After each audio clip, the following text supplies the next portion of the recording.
Bon, on est vraiment rendu à la fin du cours sur les arthrites, arthrose, polyarthrite rhumatoïde. On était dans les traitements de la polyarthrite rhumatoïde. On a vu les arales antirhumatoïdes à action lente. On a vu les immunosuppresseurs antinéoplasiques. On avait vu les sels d'or, la cortisone qui se donne intra-articulaire directement dans l'articulation. Ça peut se donner intraveineux, ça peut se donner intramusculaire, ça peut se donner en pilule, Péros. Faut juste pas oublier, là, je suis revenue en arrière parce que je veux vraiment mettre l'emphase sur le fait que la cortisone, c'est quelque chose qu'on ne peut pas arrêter, surtout quand on l'a eu en grosse dose. On ne peut pas arrêter ça de façon drastique. Il faut vraiment y aller de façon graduelle. Puis ce que j'ai oublié de vous dire tout à l'heure, c'est que avec la cortisone vient une augmentation marquante, là, significative de l'appétit. Donc, la plupart du temps, les gens qui prennent des grosses doses de cortisone sur des bonnes périodes de temps vont avoir un gain de poids. Ça va même augmenter la glycémie. Donc, un patient qui n'est pas diabétique et qui prend des doses de cortisone, souvent, c'est des patients à qui on va faire des glucoses sur une base régulière juste parce que c'est un des effets secondaires, c'est que ça augmente la glycémie. Donc, c'est quelque chose à ne pas manquer. Ne pas l'arrêter de façon drastique. Je suis pas sûre que ça s'écrit comme ça, mais bon, ça augmente la glycémie, ça augmente le poids, puis tous les médicaments qui sont immunosuppresseurs vont augmenter le risque d'infection, mais la corticostéroïde aussi, même si c'est pas un immunosuppresseur, ça augmente les le risque de faire des infections. Alors, les sels d'or, on en a parlé un petit peu, les muranes aussi, on en a parlé un petit peu. On était rendu aux AINES. Les AINES qui fonctionnent bien avec la polyarthrite rhumatoïde, c'est le Celebrex, entre autres le Celebrex. Le Celebrex, c'est un anti-inflammatoire non stéroïdien de deuxième génération. La première génération, il y avait le Vioxx, qui était un excellent médicament, qui était vraiment soulageant pour les gens qui avaient des problèmes inflammatoires. Le seul problème, c'est que le Vioxx, s'il était donné à des gens qui avaient des problèmes cardiaques, causait des infarctus. Donc, il y a plusieurs personnes qui sont décédées ou qui ont eu des infarctus massifs sur un traitement de Vioxx. Et bien que c'est un médicament qui était prometteur puis qui fonctionnait bien, il a été retiré du marché. Maintenant, on a du Celebrex, qui est la deuxième génération de ce genre de médicament-là. Bon, c'est un peu comme n'importe quel autre AINES, là. Ça a des effets néfastes sur l'estomac. Donc, on parle de difficulté de digérer, de brûlement d'estomac, d'ulcère d'estomac. Donc, c'est quand même à surveiller. Il y en a moins qu'avec, mettons, l'aspirine ou il y en a moins qu'avec le naproxen, mais il y en a quand même. Puis il faut, même si c'est la deuxième génération, c'est pas le Vioxx, il faut quand même être faire avoir des précautions avec les patients qui ont des maladies cardiovasculaires. Bon, c'est un médicament qui est donné de façon péros. La plupart du temps, on le prend de façon régulière, 2 fois par jour. Donc, un comprimé le matin, un comprimé le soir. C'est vraiment en prévention de l'inflammation et de la douleur. Donc, si c'est pas pris sur une base régulière, c'est pas quelque chose qu'on dit, ah, j'ai mal là, je vais prendre un Celebrex. Pas de même, ça marche là. C'est vraiment un médicament que s'il est pris sur une base régulière, il va bien fonctionner, puis il va bien contrôler la douleur et l'inflammation. Ensuite de ça, dans les interventions infirmières, il y a des trucs qu'on va pouvoir apprendre à nos patients qui font la polyarthrite rhumatoïde, entre autres la protection des petites articulations, parce qu'on sait que la polyarthrite rhumatoïde, ça a un impact surtout sur les petites articulations, donc on va leur apprendre à à moins les forcer, ces petites articulations-là, à moins les endommager.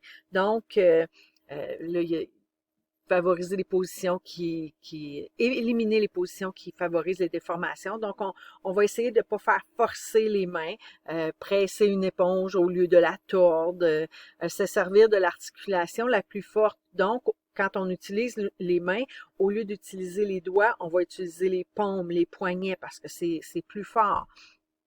euh, porter le panier à linge avec les bras et non les doigts.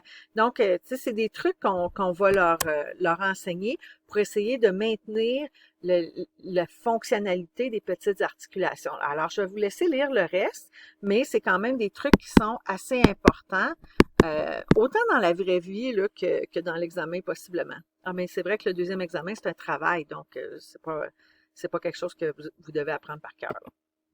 Alors ici, il y a un beau tableau. Moi, j'aime ça les tableaux comparatifs. Je trouve que ça récapitule bien. Un tableau comparatif entre l'arthrose et la polyarthrite rhumatoïde. Donc, si on récapitule, on dit que l'arthrose, c'est quelque chose qui apparaît plus en fin, plus on avance en âge. Donc, on dit à partir de 40-45 ans. Tandis que l'arthrite rhumatoïde, la polyarthrite rhumatoïde, souvent les jeunes femmes, parce que c'est surtout des femmes, sont diagnostiquées dans la vingtaine, début trentaine. Ça peut être diagnostiqué plus tard, mais c'est souvent à ces âges-là. Le poids, là, je viens de parler du sexe. Là, pour l'arthrose, on dit que c'est plus les hommes, puisque c'est de l'usure. L'arthrose, c'est surtout de l'usure d'articulation, tandis que la polyarthrite rhumatoïde, c'est surtout des femmes qui sont atteintes de ça. Le poids, on dit l'arthrose, c'est les gens qui, la plupart du temps, c'est des gens qui ont un surplus de poids, puisque c'est les grosses articulations, celles qui supportent le poids, qui sont en cause, donc les genoux, les hanches, tandis que la polyarthrite rhumatoïde, vu que c'est souvent associé à de l'anorexie, des patients qui ont une perte d'appétit, ben c'est des gens qui sont plus minces. L'arthrose, c'est une maladie qui est localisée, qui peut être asymétrique, donc une articulation qui est atteinte, un genou, une hanche, rien d'autre ailleurs. Tandis que la polyarthrite rhumatoïde, c'est une maladie qui est systémique. C'est tout le corps qui est mis en cause à ce moment-là. Donc, quand on fait une crise dans toutes les articulations. Puis quand je dis qu'on fait une crise, on vit, quand on a la crise, on vit une période d'exacerbation.